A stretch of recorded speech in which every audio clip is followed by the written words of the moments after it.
आज पूरा दिन जम्मू कश्मीर में लॉकडाउन रहा। कल भी सुबह 6 बजे तक complete corona curfew Jammu Kashmir में लगा रहेगा, लेकिन उसके बावजूद भी कोविड-19 के केसेस बढ़ रहे हैं। इसके चलते state executive committee department of disaster management ने आज ये फैसला लिया है कि नाइट कर्फ्यू के जो टाइमिंग्स है उन्हें चेंज कर दिया जाए।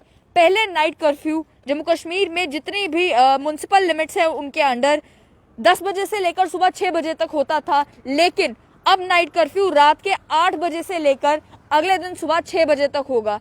जितने भी अर्बन लोकल बॉडी लिमिट्स है, जितनी भी म्युनिसिपल लिमिट्स है अक्रॉस जम्मू एंड कश्मीर, सभी में यही जो है कर्फ्यू टाइमिंग्स का पालन किया जाएगा। कंप्लीट नाइट कर्फ्यू शाम के 8 बजे से लेकर अगले दिन सुबह 6 बजे तक रहेगा। ये करना इसलिए भी जरूरी हो गया क्योंकि देखा यह गया कि नाइट कर्फ्यू का पालन जो है वो जम्मू कश्मीर में कम ही देखने को मिल रहा था। जहां पर नाइट कर्फ्यू लगाया भी गया था वहां पर भी 10 बजे के बाद आपको लोग सड़कों पर मिलते हैं। जो लोग जो है, कोई कह रहा है कि मैं पार्टी से आ रहा हूं, कोई कह रहा है मैं किसी और कारण से बाहर था, लेकिन अब जो है इस नाइट कर्फ्यू के टाइमिंग्स को एक्सटेंड कर दिया गया है। पहले भी हालांकि दुकानें जो है वो 7 बजे के बाद बंद हो जाती थी, लेकिन अब 8 बजे के बाद कोई भी व्यक्ति जो है अपने घर से बाहर नहीं निकलेगा अगले दिन सुबह 6 बजे तक। इसमें भी एसेंशियल्स के लिए एक्सेप्शन जरूर है। वहीं दूसरी ओर एक और फैसला लिया गया कोविड-19 के बढ़ते केसेस को ध्यान में रखते हुए। स्टेट एग्जीक्यूटिव कमेटी ने यह भी कहा कि जितने भी पेड पब्लिक पार्क्स हैं across union territory of Jammu and Kashmir वो विजिटर्स के लिए बंद रहेंगे until further orders.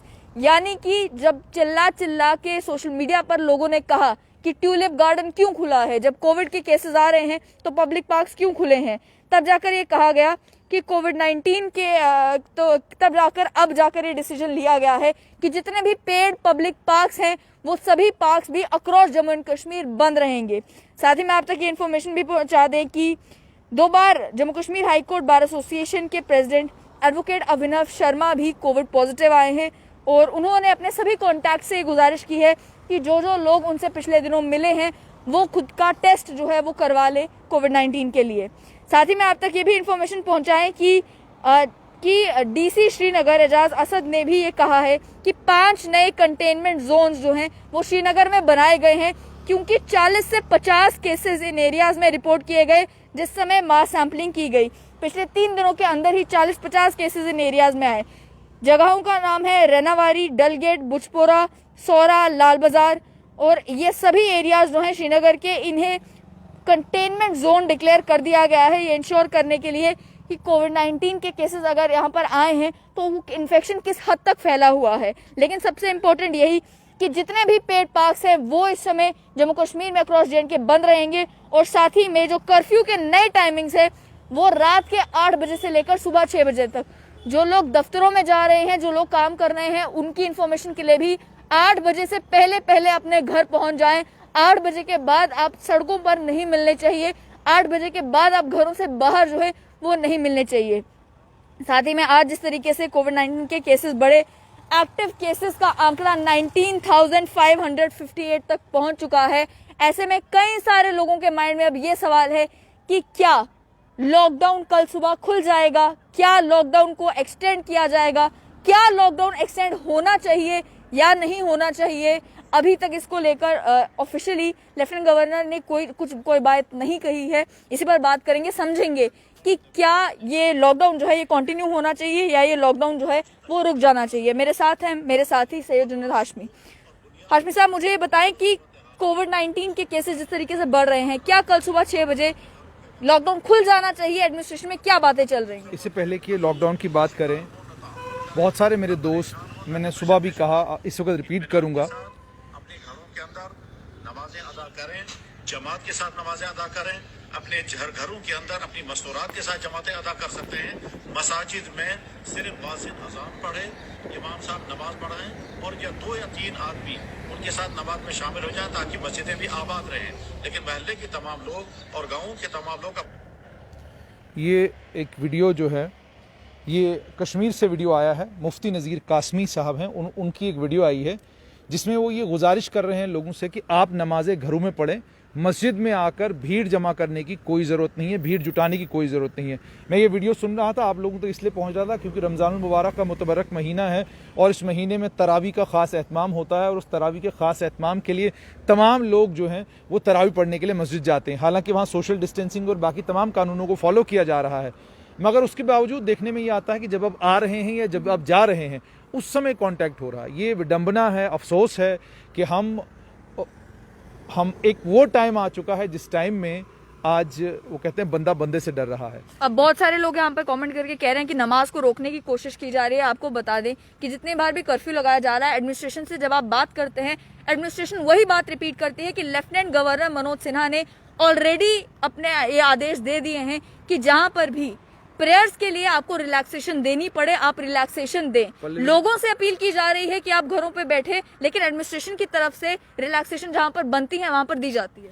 Pallavi ji, नमाज को रोकने की कोशिश की जा रही है, ये अहमकाना बात है। अहमकाना बात इसलिए है कि जिसको हम खुदा का घर कहते हैं मक्का, वहां पर आज से 1 साल पहले क्या सिचुएशन थी, वहां कौन रोक रहा था नमाज?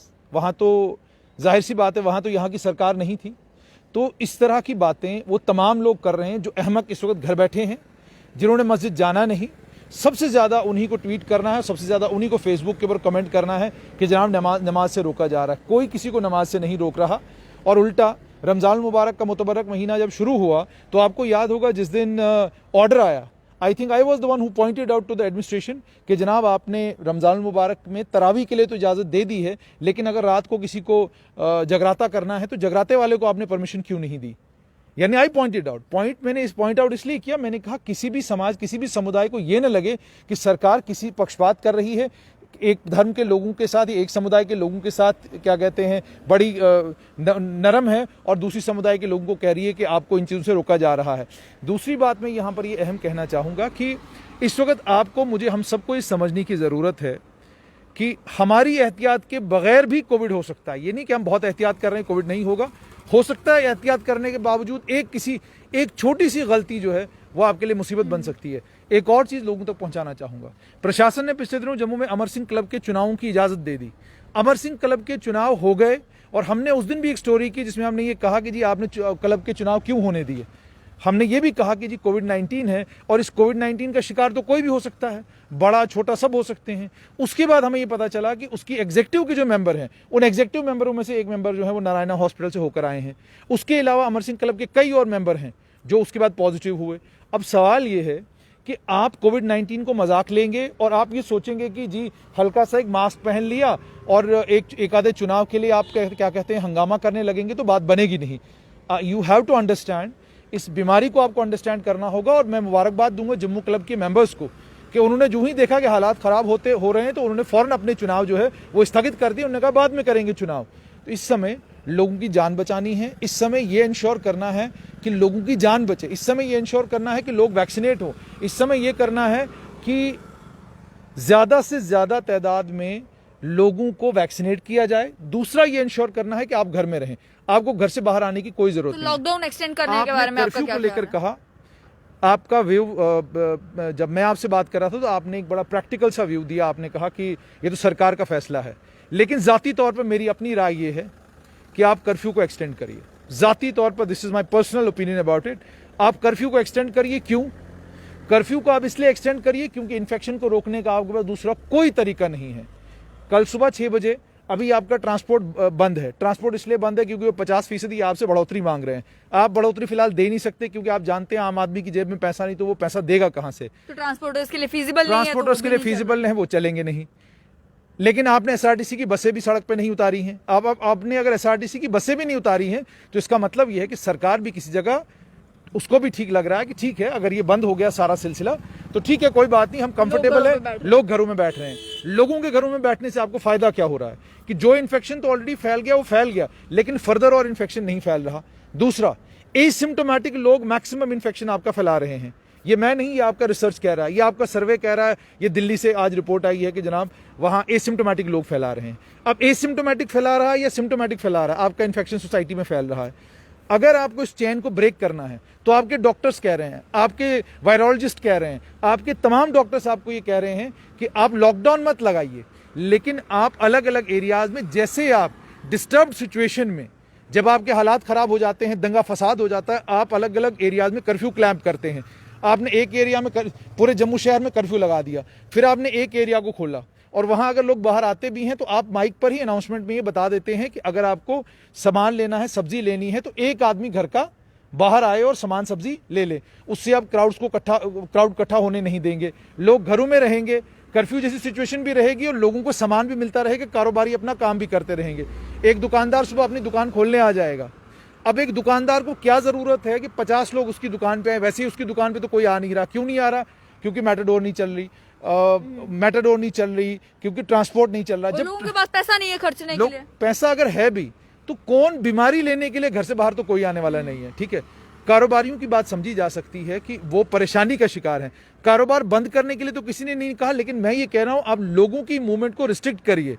कोई भी आदमी घर से टहलता नहीं निकलता कि मैं जाके बाजार से दुकान से कुछ लूंगा। वो प्लान करके निकलता है फ्रिज लेने, वो प्लान करके निकलता है किराना लेने, वो प्लान करके निकलता है कि उसे क्या कहते हैं गाड़ी लेनी है, वो प्लान करके निकलता है कि उसे सामान लेना है। ये सारी प्लानिंग उसके दिमाग में होती है। क्या आपने कभी कोई आदमी ऐसा देखा जो घर से निकला, रास्ते में अचानक दुकान के सामने उसको ख्याल आया यार दुकान तो खुली है, चलो दुकान से कोई किराना लेके घर जाऊं? ऐसा तो होता नहीं।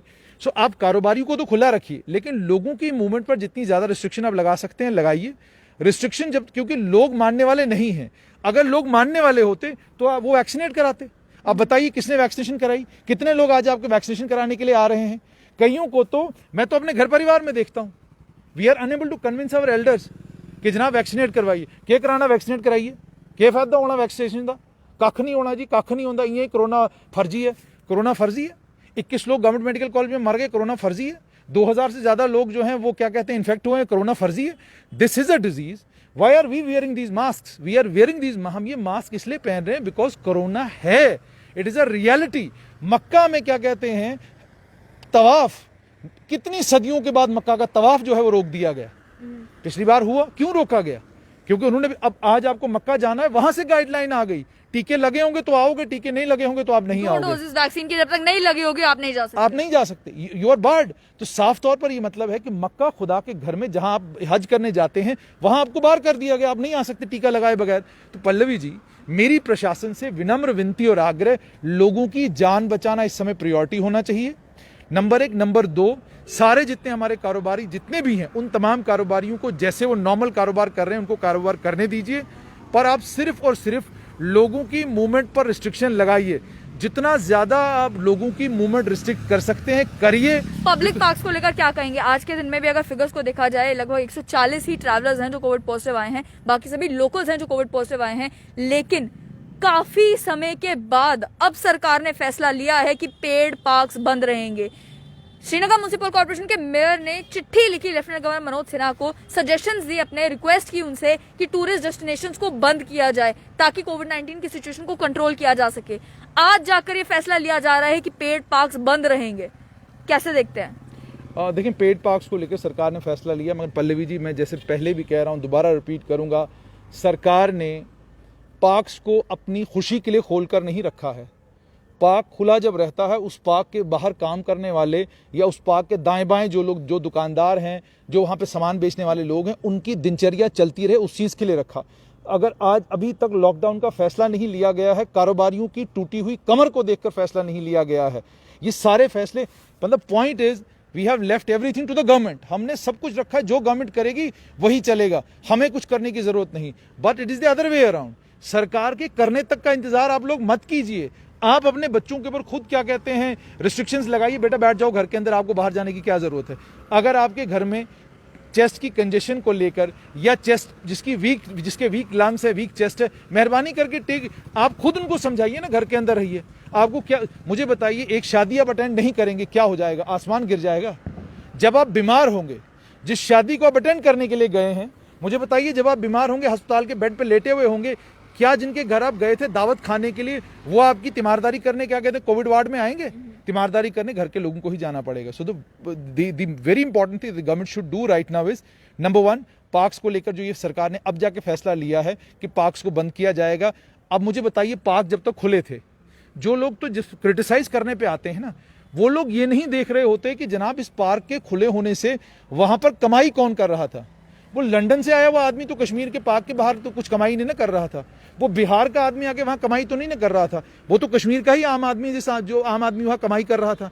आपने पार्क बंद कर दिया, उसकी कमाई बंद हो गई, वो तो परेशान है ना। इसी तरीके से आप जम्मू में, और ये सब पेड पार्क्स हैं, लोग जरा क्लियर हो जाएं, पेड पार्क्स हैं जहां पर मतलब आपको टिकट कटानी पड़ती है पार्क में जाने के लिए। जम्मू में भी जितने पेड पार्क्स हैं वही बंद हो रहे हैं। यानी अब अगर आप मानसर जाएंगे तो आपको, मानसर अगर पेड पार्क है तो आप अंदर, you will not be able to go inside if it is a paid park. इसीलिए मैं कह रहा हूं सरकार ने लेट इसलिए फैसला लिया क्योंकि ऑलरेडी बहुत बड़ी तादाद में टूरिस्ट कश्मीर पहुंचा हुआ था। खुद कश्मीर के जितने नेता हैं वो बड़ी छाती चौड़ी करके कहते हैं Kashmir is a place of tourist. अब जब टूरिस्ट आ गए, उसके बीच में कोविड आ गया तो शोर मच गया, जनाब जो टूरिस्ट आ गए वो कोविड लाए। भाई इससे पहले पिछली बार जब कोविड आया था तो कौन लाया था? जब पिछली, so we should stop this blame game, किसने लाया? अगर यही पैमाना हो तो फिर तो माता वैष्णो देवी के दर्शन करने के लिए जो श्रद्धालु पूरे देश भर से आ रहे हैं, सारे जम्मू को ये कहना चाहिए कि जनाब देखिए जितने श्रद्धालु आए उनके कारण क्या कहते हैं वो लोग इन्फेक्शन लाए। फिर तो बहुत सारे लोग ये भी कह रहे हैं कि कर्फ्यू दिन में होना चाहिए, रात में होने से कोई फायदा नहीं है। आप ये समझें कि आज जो कोविड कर्फ्यू लगाया था, पूरे दिन भी कर्फ्यू था, रात में भी कर्फ्यू है, कल सुबह 6 बजे तक भी कर्फ्यू है, और अब जो कर्फ्यू के नए टाइमिंग्स कर दिए गए हैं, रात के 8 बजे से लेकर अगले दिन सुबह 6 बजे तक किए गए हैं। ये नाइट कर्फ्यू लगाना आप तक ये संदेश पहुंचाने के बराबर है कि सिचुएशन अभी ईज आउट नहीं हुई है। अगर सरकार एकदम से कर्फ्यू को लिफ्ट कर देती है, आपको लगेगा कि सब कुछ नॉर्मल हो गया, हमें चिंता करने की जरूरत नहीं है, हम घरों से बाहर निकल सकते हैं। दिस इज अ मैसेज कि हम लोगों के कारोबार को ध्यान में रखते हुए कंप्लीट लॉकडाउन भी नहीं लगा रहे, लेकिन नाइट कर्फ्यू ये इंश्योर करने के लिए है कि लोगों को समझ में आए कि कोविड-19 कितना सीरियस मामला है। किसी की पर्सनल राइट्स को, किसी के रिलीजियस फ्रीडम को कर्टेल करने की कोशिश नहीं की जा रही है। ये केवल ये कोशिश की जा रही है कि लोगों को समझ में आए कि कोविड-19 को सीरियसली लेना शुरू करें, वरना जिस तरीके से नंबर ऑफ केसेस बढ़ रहे हैं, सिचुएशन बहुत वर्स हो सकती है। कई सारे लोग आखिर में बस कई सारे लोग क्या कह रहे हैं, ये भी कह रहे हैं कि जो वीडियो आपने सुनाई जिसमें आपने बताया कि नमाज घरों में पढ़ें, वो पिछले साल की वीडियो है। आपसे समझना चाहूंगी कि सिचुएशन तो पिछले साल से भी वर्स नजर आ रही है इस साल में। क्या एक वीडियो जो बताई गई है या एक जो गाइडलाइंस दी गई है या कोई सजेशन दी गई है, क्या वो पिछले साल ही वैलिड थी, आज वो इनवैलिड हो गई है?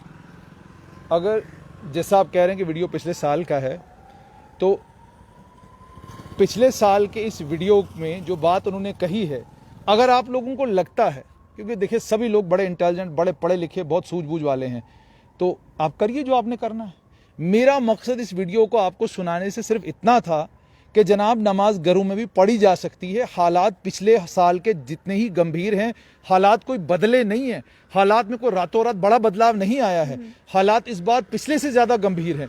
आज म्यूटेंट वायरस हैं, जिन म्यूटेंट वायरसों को RT-PCR का टेस्ट नहीं पकड़ रहा, आ गई आज कंफर्म हो गया। आज अमेरिका में CDC ने एक रिसर्च निकाली है जिसमें वो ये कह रहे हैं रिसर्च पेपर में कि जनाब आपका RT-PCR टेस्ट इसको नहीं पकड़ पा रहा है, आपका रैट टेस्ट इसको नहीं पकड़ पा रहा है। इसका मतलब ये हो गया कि बहुत बड़ी तादाद में अब वो लोग भी होंगे जो कोविड पॉजिटिव हैं लेकिन RT-PCR में वो नेगेटिव आ रहे हैं। इसीलिए हमने आज कहा था कि HRCT का वो टेस्ट कराएं। मकसद मेरा साफ तौर पर ये कहने से है, मैं ये गुजारिश कर रहा था और दोबारा करूंगा, तरावी पढ़ने के लिए, इशा की नमाज पढ़ने के लिए, 5 वक्त की पंजगाना मस्जिद में नमाज पढ़ने के लिए भी अगर आप लोग जाते हैं, मेरी सिर्फ एक गुजारिश है आप लोगों से, सोशल डिस्टेंसिंग के कानून को फॉलो करें। निकलते वक्त, आते वक्त, जाते वक्त एक दूसरे से गले मिलने की कोई ज़रूरत नहीं।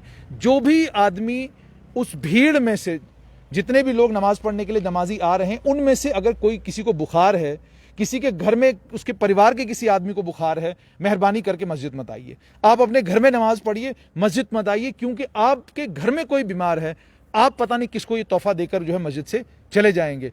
तो मेरी ये गुजारिश सिर्फ किस चीज़, और दूसरी चीज़, जब आफत हो, जब मुसीबत हो, ठीक है, खुद को हलाकत में न डालने की हिदायत भी दी गई है कुरान में कि आप अपने आप को हलाकत में, मुसीबत में ना डालें। हलाकत में, मुसीबत में ना डालने का मतलब क्या है? इसका साफ तौर पर मतलब यह है कि अगर मस्जिद में सोशल डिस्टेंसिंग से नमाज पढ़ी जा सकती है तो सोशल डिस्टेंसिंग से नमाज पढ़ें। लेकिन मुफ्ती नज़ीर साहब ने जो पिछले साल कहा था वो इस साल एप्लीकेबल नहीं है, मेरी समझ से बाहर है कि पिछले साल जो था हालात आज उससे ज़्यादा गंभीर हैं, तो इस साल एप्लीकेबल क्यों नहीं है, इस पर लोगों को सोचना होगा। लेकिन ओवरऑल भी अगर उसके बाद आखिर में मैं ये गुजारिश करने लगा था कि जहाँ तक केसेस का ताल्लुक है और जहाँ तक इस वक्त हालात का ताल्लुक है, रमजान में मस्जिद खुली होनी चाहिए, तो मस्जिदें खुली ही हैं। देखें आप, मतलब ये जितनी भी यहाँ पर लोग बात कर रहे हैं, मुझे बड़ा अफसोस होता है। बिल्कुल, बहुत सारे लोग कह रहे हैं बैंक की इंस्टॉलमेंट का क्या होगा। देखें, ये लंबा इतना मामला नहीं है, हालात पिछले साल जैसे ही हैं। गुजारिश सिर्फ आप लोगों से इतनी, अपना ख्याल रखें, अपने घर वालों का ख्याल रखें। और पल्लवी जी, जैसे मैं आपको कह रहा था कि जहाँ तक कारोबारियों का ताल्लुक, मैंने आपको पहले ही बोला कि गवर्नमेंट को कोई ऐसा स्ट्रैटेजी निकालनी होगी जिस स्ट्रैटेजी से गवर्नमेंट दो काम कर सके। एक, गवर्नमेंट ये इंश्योर करे कि लोगों को खाने पीने की चीज़ें और आम गरीब आदमी जो रेड़ा चलाने वाला है, जो बाकी काम करने वाला, उनका कामकाज न रुके, कारोबारियों का कामकाज न रुके। मगर रिस्ट्रिक्शंस भी इतनी हों जिन रिस्ट्रिक्शंस में आप ये इंश्योर कर सकें, दुकानें अगर सारे शहर की खुली रहेंगी, सारे शहर की खुली रहेंगी, एरियाज में आपके कर्फ्यू रहेगा। इनोवेटिव किस्म का कर्फ्यू लग सकता है। आपने कर्फ्यू लगाया हुआ, लोगों की मूवमेंट आपने कर्टेल की हुई है। आप सवाल तो लोगों से पूछ ही सकते हैं कि जनाब आप कहाँ जा रहे हैं। एक बच्चा जो है घर से बाहर निकला, जिसने कभी पूरी जिंदगी अपने घर का किराना नहीं लाया होता है, वो कर्फ्यू में और कोरोना में निकलता है किराना लाने के लिए कि जनाब मैं किराना लाने चला हूँ। तो इसलिए हालात बड़े गंभीर हैं। 21 लोगों की आज मौत हुई है, लेकिन 866 के करीब आज घर भी गए हैं। मैंने पहले भी कहा, कोविड पॉजिटिव होने के बाद जिन लोगों की मौत होती है, मुझे दिल से उनका दुख और अफसोस इसलिए होता है कि कोविड का वैक्सीन होने के बावजूद मौत हुई है। आप लोग अभी भी वैक्सीन लगाने में इतना कतरा रहे हैं। तभी मैंने कहा government should make vaccination mandatory, ensure that everybody gets a shot, even if he does not want to get a shot, force him to take a shot because you have no other way out. ये America नहीं है कि 68 lakh Johnson and Johnson के shot जो हैं वो थोड़ी देर में लग जाएं। ये भारत है, यहाँ पर अलग अलग लोगों की अलग अलग राय है। एक घर में 4 लोग हैं, एक भाई साहब कहते हैं जी मैंने वैक्सीन लगवानी नहीं। भाई क्यों नहीं लगवाओगे वैक्सीन? आप अगर खुद नहीं इन्फेक्ट होगे, आप किसी और को इन्फेक्ट करोगे। और हर्ड इम्यूनिटी तब तक पॉसिबल नहीं है जब तक सब लोग वैक्सीन नहीं लगवाएं। अंत में फिर दोबारा से मैं यही गुजारिश करूंगा कि सरकार जो है कर्फ्यू को लेकर, दोबारा से सरकार कर्फ्यू को लेकर सोच विचार करे। स्टेट एग्जीक्यूटिव कमेटी दोबारा कर्फ्यू को लेकर सोचे। ये जो लॉकडाउन ऑलरेडी यहाँ पर है, इस लॉकडाउन को लेकर दोबारा से सरकार विचार करे, सोच विचार करे। और फैसला जब लेने की बारी आए तो इस चीज़ को ध्यान में रखे कि हम कोविड के कारण 10-10, 12-12, 15-15 लोग रोज खो रहे हैं। हो सकता है ये पीक हो, और जैसे डॉक्टर्स कह रहे हैं 15 मई तक ये पीक रहेगी या 20 तक पीक रहेगी। जनाब 20 तारीख तक कितने लोग मर गए होंगे, आपको उसका अंदाजा है? क्या वो इंसान के बच्चे नहीं हैं? क्या वो किसी घर परिवार में रहने वाले लोग नहीं हैं? अगर हम उनकी जान किसी लॉकडाउन लगाने से या मतलब अलग अलग एरियाज में कर्फ्यू लगाने से या कोई इनोवेटिव तरीके से उनकी जान बचा सकते हैं, तो जान बचाने में आखिरकार दिक्कत क्या है? और जब तक सरकार कुछ इनोवेटिव सोचकर इनोवेटिव तरीके से नहीं चलेगी, बात बिल्कुल नहीं बनेगी। जो लोग कोविड के कारण मर रहे हैं, मेरी संवेदनाएं उन परिवारों के साथ, और गुजारिश सिर्फ और रिक्वेस्ट सिर्फ और सिर्फ तमाम trading community, Jammu chamber of commerce and industry, traders federation, सबसे मेरी विनम्र विनती और आग्रह कि ball is in your court. आप लोगों को फैसला करना है, आप लोगों को ये सोचना है कि किस तरीके से ये इंश्योर किया जाए कि कारोबार भी चले। इन दुकानों के ऊपर, ये जितनी भी दुकानें यहाँ से हैं, इनके ऊपर कितने कितने गरीब घर हैं जो इन दुकानों के ऊपर पलते हैं। मैं समझता हूं जब वो कारोबारी कहता है कि जनाब मेरी दुकान बंद मत करो, वो इसलिए कहता है कि जनाब अकेला मैं इस दुकान पे नहीं बैठा हूं, मेरे दुकान के ऊपर मेरे 10 लोग और हैं जो मेरी दुकान से रोजी रोटी खाते हैं। तो इसलिए विनम्र विनती और आग्रह कि ट्रेडर्स कम्युनिटी खुद ब खुद इनोवेटिव एसओपीज लाए, जिन इनोवेटिव एसओपीज से इस चीज़ को इंश्योर किया जाए कि ये इन्फेक्शन जहां जहां तक पहुंचा है वहीं तक अब सीमित रहे, इसके आगे और इन्फेक्शन न फैले। अगर आपकी दुकान में काम करने वाला कोई कारोबारी, ये बुखार हो गया, बेटा घर चले जाओ घर पे रिलैक्स करो, सो जाओ आप घर पे 2-3 दिन, ठीक है। इस तरह के कुछ स्टेप्स लें। अगर हम कंटिन्यू करेंगे, कल सुबह सूरज निकलेगा और फिर हम वैसे ही क्या कहते हैं भीड़ बन के फिर से सड़कों के ऊपर आ जाएंगे, हालात बहुत ख़राब होंगे। और उसके बाद गलतियां हम लोग करते हैं, और फिर उसके बाद मेडिकल कॉलेज में जब बेड नहीं मिलता तो गालियां डॉक्टरों को। मेडिकल कॉलेज में अगर हमें क्या कहते हैं ठीक तरीके से वो सारी सुविधाएं नहीं मिलती जो हम ढूंढने जाते हैं, तो गालियां डॉक्टरों को, प्रशासन को, फिर प्रधानमंत्री, सबको हम लपेटे में ले लेते हैं। ये नहीं सोचते कि हमने वोट डालते वक्त जब हम बटन दबा रहे थे तो हमने सोचा यही हमारी रिस्पॉन्सिबिलिटी है कि बटन ठीक तरीके से दबना चाहिए। जनाब बटन ठीक तरीके से दबाना ही रिस्पॉन्सिबिलिटी नहीं है। आज के दिन अपने मोहल्ले वालों को तैयार करना, अपने पड़ोस वालों को तैयार करें। भाई क्या बात है, आप वैक्सीन लगवाने क्यों नहीं जा रहे हो, आप कल बीमार हो जाओगे, हमें भी मारोगे।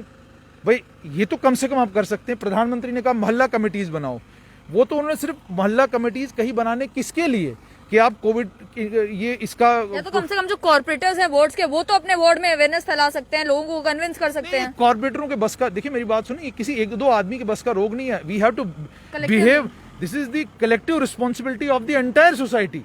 सारी सोसाइटी की रिस्पॉन्सिबिलिटी है। मैंने कहा ना, अभी तक मुझे किसी मस्जिद के मीनार से ये आवाज नहीं आई मेरे कानों में कि जनाब वैक्सीन लगवाइए। किसी मंदिर से मैंने अभी तक ये आवाज नहीं सुनी वैक्सीन लगवाइए। किसी गुरुद्वारे से मैंने अभी तक ये आवाज नहीं सुनी लगती हुई कि वैक्सीन लगवाइए। किसी चर्च से मैंने अभी तक ये आवाज आती हुई नहीं सुनी वैक्सीन लगवाइए।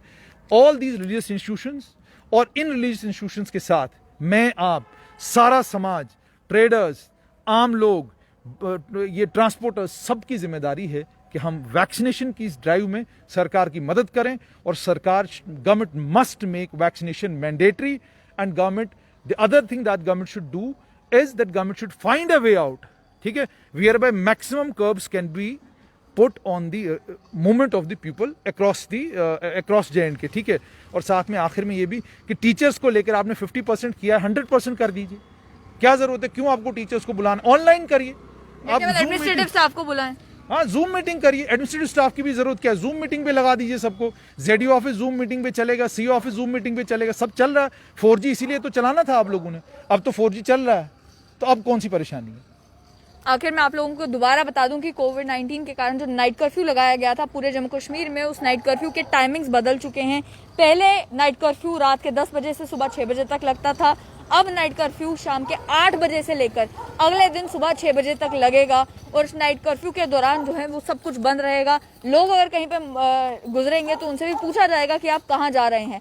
एसेंशियल सर्विस प्रोवाइडर्स को इस कर्फ्यू में तंग नहीं किया जाएगा, एसेंशियल गुड्स बेचने वालों को तंग नहीं किया जाएगा। लेकिन नाइट कर्फ्यू लगाने का मकसद केवल यह है कि लोगों को पता चल जाए कि सिचुएशन कितनी ग्रिम है, सिचुएशन कितनी सीरियस हो चुकी है। साथ ही में जितने पेड पब्लिक पार्क्स हैं उन्हें भी श्रीनगर में बंद कर दिया गया है और 5 नए माइक्रो कंटेनमेंट जोन श्रीनगर में बना दिए गए हैं। आखिर में आप लोगों से यही गुजारिश, आपके घर में कोई भी व्यक्ति बीमार है, किसी को बुखार है, आप उसका ऑक्सीजन सैचुरेशन चेक करें, आप टेस्ट करवाएं। आप अपने घर के किसी व्यक्ति की बीमारी को छुपाए नहीं, अपनी बीमारी को छुपाए नहीं और दूसरे लोगों को कन्विंस करें कि वो जाकर वैक्सीन लगवा लें।